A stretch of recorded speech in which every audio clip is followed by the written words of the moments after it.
La population de l'Afrique est jeune. Elle n'a pas connu la guerre froide.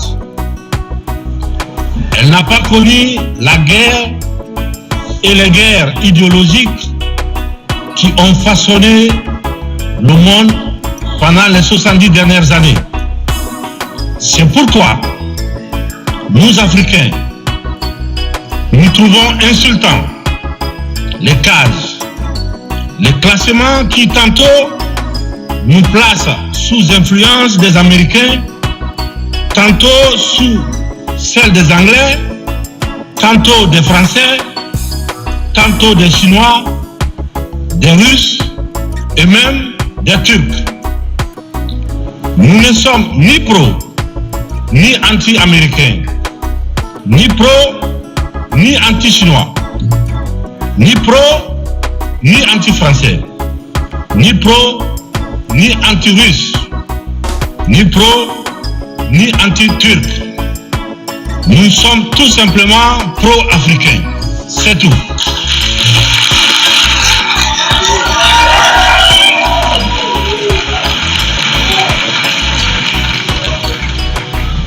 Nous mettre sous la coupe de telle ou telle puissance est une insulte,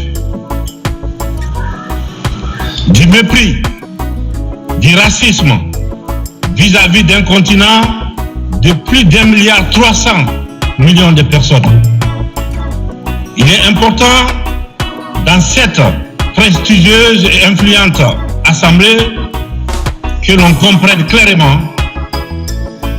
que l'Afrique de papa, la vieille Afrique, c'est terminé.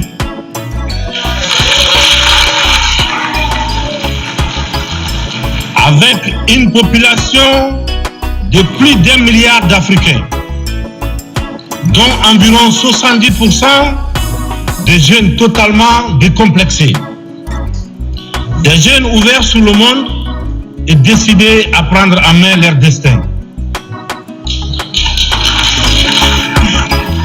Il est venu le moment de prendre conscience que les structures, les règles issues de la Seconde Guerre mondiale, en l'absence de nos États qui n'existaient pas encore, sont obsolètes. C'est la fin d'une époque déséquilibrée, injuste, où nous n'avons pas droit au chapitre.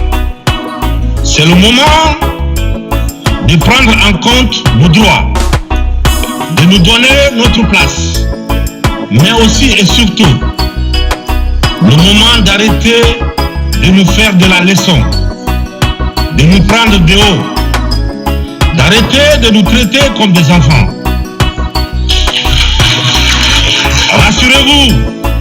Rassurez-vous, nous sommes suffisamment grands pour savoir ce qui est bien et ce qui est bon pour nous. Nous sommes suffisamment matures pour définir nos priorités,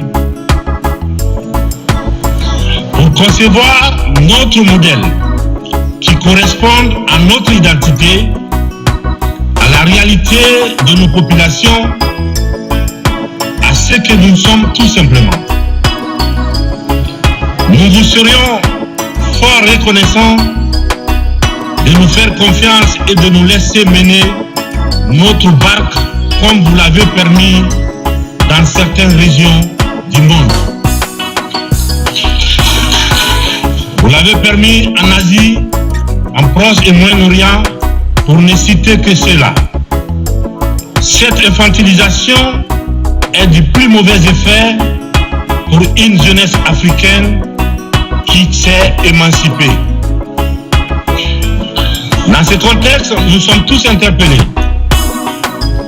et appelés à procéder à une meilleure analyse de la situation en vue d'initier et de poursuivre de nouvelles politiques au bénéfice de tous. La communauté internationale doit regarder l'Afrique avec les yeux neufs. Elle doit entreprendre avec elle désormais une coopération franche dans un esprit de partenariat gagnant-gagnant. Je vous remercie de votre attention.